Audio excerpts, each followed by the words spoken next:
এই যে আর ভাল লাগলো না, এই যে আর মোটেও ভাল লাগলো না। আপনারাও টেনশন করেন, মাঝখানে আমারও টেনশনে ফালাইয়া দেন। মানে আপনাদের টেনশন করতে করতে আমি নিজেও টেনশনে বইরা যাই। বলেন তো, টেনশন করে কি থাকা যায়? ওদিকে অপু বিশ্বাস কি করতেছে, বুবলি কি করতেছে, সাকিব কি করতেছে, মানে এগুলো নিয়ে আপনারা সারাদিন টেনশন করেন, মাঝখান দিয়ে আমিও টেনশন করতে হয় কেন ভাই? যাও একটা অপু বিশ্বাসের পোস্টের জন্য আপনারা বসে ছিলেন, তাও তিনি একটা পোস্ট করছে, শেষমেশ উনি একটা লাভ রিয়েট পোস্ট করছে, তবে ভালোটা পোস্ট করছে। মাঝখান দিয়ে যে ফাটা, মানে ফাটাটা পোস্ট করে নাই, লাভ রিয়েট ভালোটা পোস্ট করছে। তার মানে বুঝে দেখেন ওনাদের মন মানসিকতা সব কিছু শান্তি আছে। ভাই দুজনে দুইটা বাবু আছে, কত সুন্দর, ওদের সুখী পরিবার। হাজবেন্ড একদিন ওনার কাছে যাবে, একদিন ওর কাছে যাবে, একদিন আমেরিকা যাবে, একদিন জাপান যাবে, ইটস ওকে, ইটস নর্মাল, মুভির মতো। আপনারা মুভিতে দেখেন না, এখন একটা মুভিতে উনি এখন জাপান, একটু পরে থাইল্যান্ড, একটু পরে হচ্ছে লন্ডন, ইটস ওকে। এগুলো আপনারা কেন এগুলো নিয়ে টেনশন করেন ভাই? বিয়ে যখন করছে এই বোর কাছেও যাইতে হবে, ও বোর কাছেও যাইতে হবে, এটা ইটস নর্মাল। এটা নিয়ে আপনারা টেনশন করেন।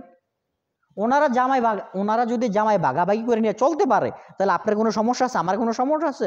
কোনো সমস্যা নাই। চারটা বিয়ে ফরজ, চারটা বোর কাছে যাবে, এক এক দিন এক এক বোর কাছে যাবে, ইটস নর্মাল।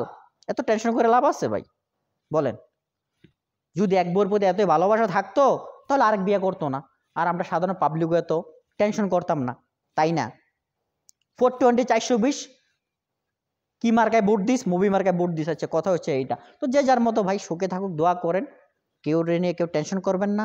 ওনাদের লাইফ ওনারা বিন্দাস আছে, শুধু মাঝখান দিয়ে আমি আর আপনি টেনশন করতেছি। আর ওদিকে তো মনে করেন নিলামে ভোট উঠতেছে, আপনারা ভোট দেন না কেন? আরে ভাই ভোট দেন। কেউ দানিশ মানে নিলামে উঠতেছে, যারে বেশি ভোট দিবেন তারা নিয়ে সংসার হবে, বাকিটারে ছাইরা দেওয়া হবে। ভোট দিচ্ছেন না কেন আপনারা? ওদিকে যে ভোট দেন, এদিকে পড়ে থাকলে হবে না। অন্যদিকে ভোটও চলতেছে নাকি? অন্যদিকে ভোট চলতেছে, কার সাপোর্টার বেশি, কার নৌকা বেশি, কার কি ভোট, ভোটও চলতেছে, ওদিকে ভোট চলে যাইতেছে। আপনারা কি করতেছেন? ভোট দেন তাড়াতাড়ি। তো সবাই ভালো থাকবেন, আপনারাও টেনশন করেন না, আমাদেরকেও টেনশনে ফালাইয়েন না। এখন বাংলাদেশে মনে অনেক রাত হয়ে গেছে, ঘুমাই পড়েন। ওনারা নতুন কোনো আপডেট দিবে না, ওনারা নতুন কিছু পোস্ট করবে না। একটা লাভ রেট পোস্ট করছে, ওইটা দেখে শান্তিতে থাকেন, ভালো থাকেন।